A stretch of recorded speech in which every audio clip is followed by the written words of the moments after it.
Good day, everyone. Our group is tasked to discuss about the reason in impartiality as requirements for ethics. According to Aristotle, humans have rational soul that makes us different from plants and animals.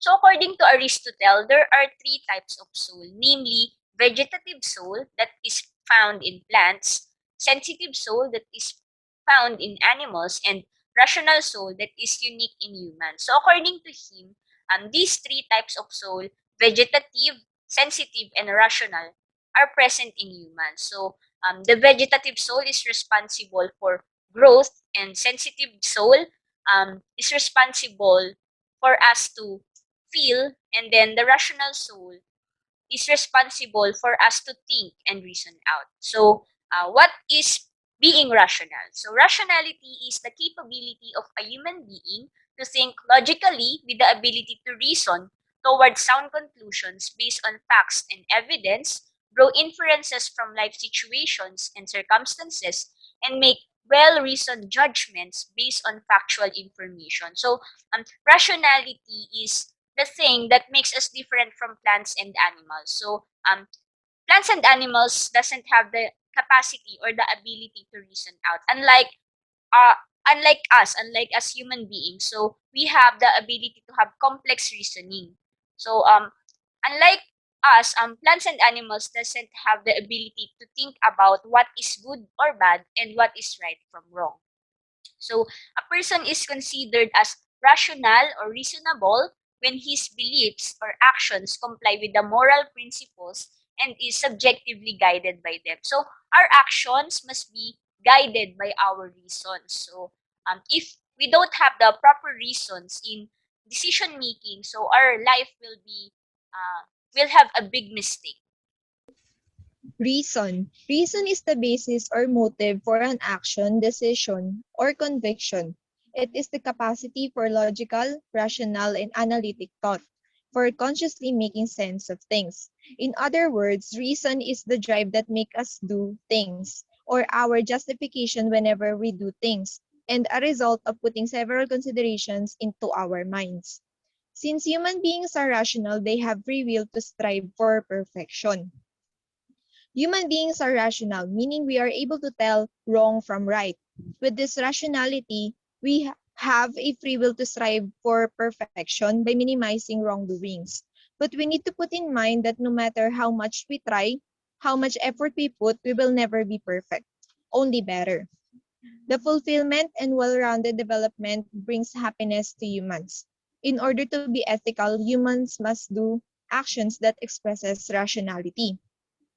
In attaining our happiness, we should live an ethical life, meaning our efforts to become happy shouldn't make other people unhappy.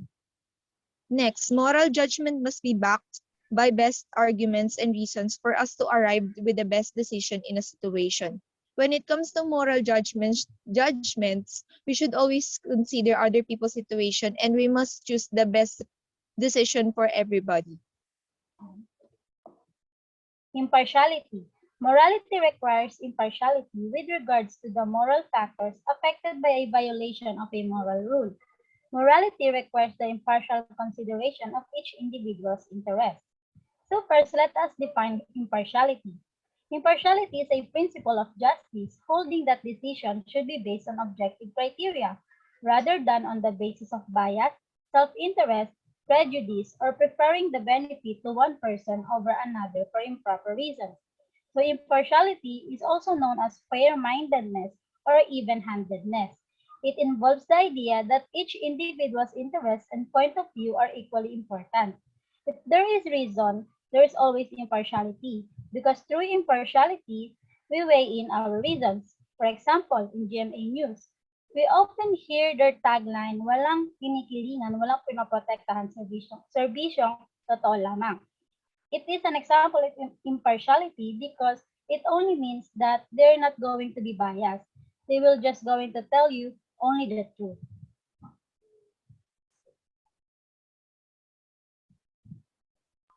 So according to Rachel, 2018 stated that the minimum conception of morality is the effort to guide one's conduct by reason. That is, to do what are the best reason for doing, while giving equal weight to the interests of each individual affected by one's decision. It just simply says that our conduct must be guided by our reason, but not just reason, but the best reason that we should have and we can arrive to. And we should also weigh the interests of others, the other people. When coming up into a decision, we should also consider the others, what they feel, or what the consequences will it have to them if they will suffer. So there are things that we need to consider in coming up to a certain decision.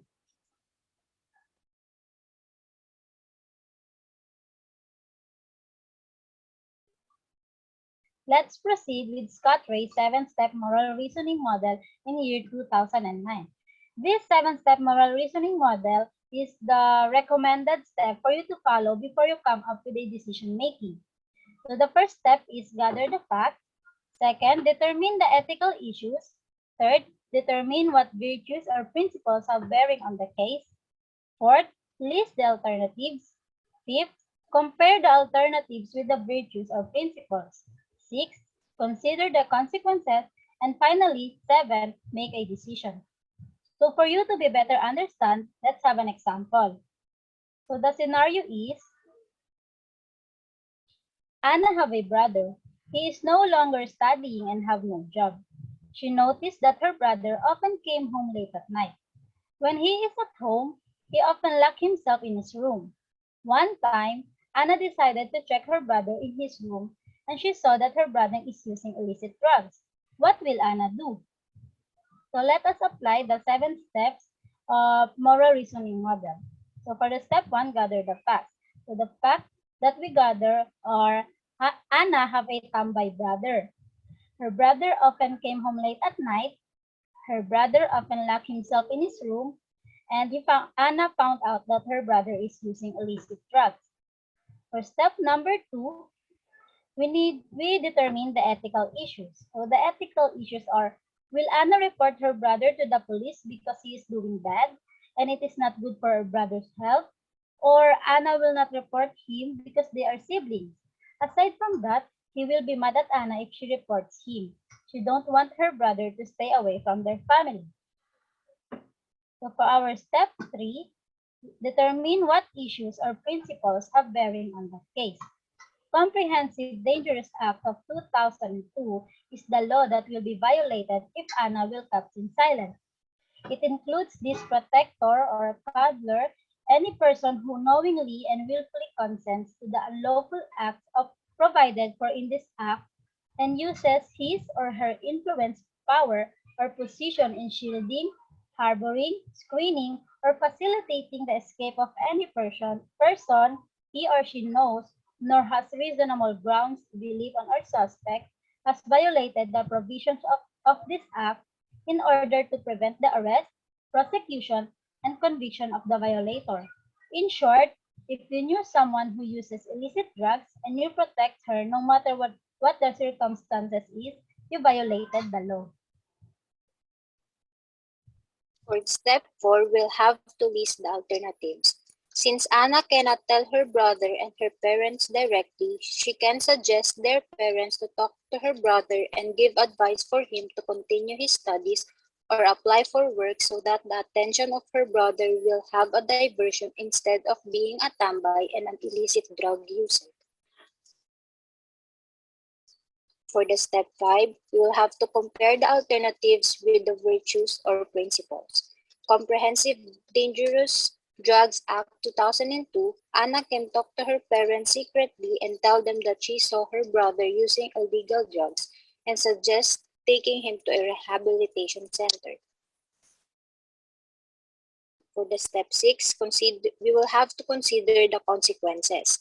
Anna will not be able to confront her brother and inform their parents about her brother's situation because there is a tendency that he will threaten Anna. If she informs their parents about her brother using illicit drugs, there is a possibility that her brother will be separated from them. And for the last step, we will have to make a decision. What would be Anna's decision? Or the better question would be, If you were Anna, what would you do?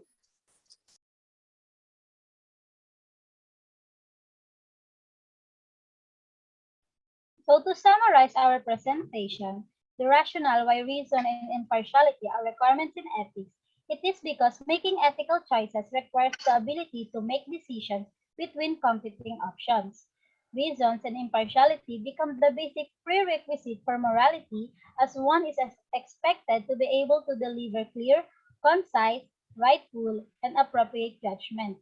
And this appropriate judgment is made out of logic and understanding in an unbiased and unprejudiced manner while considering the general welfare to accurately conduct moral decisions. That's all. Thank you po.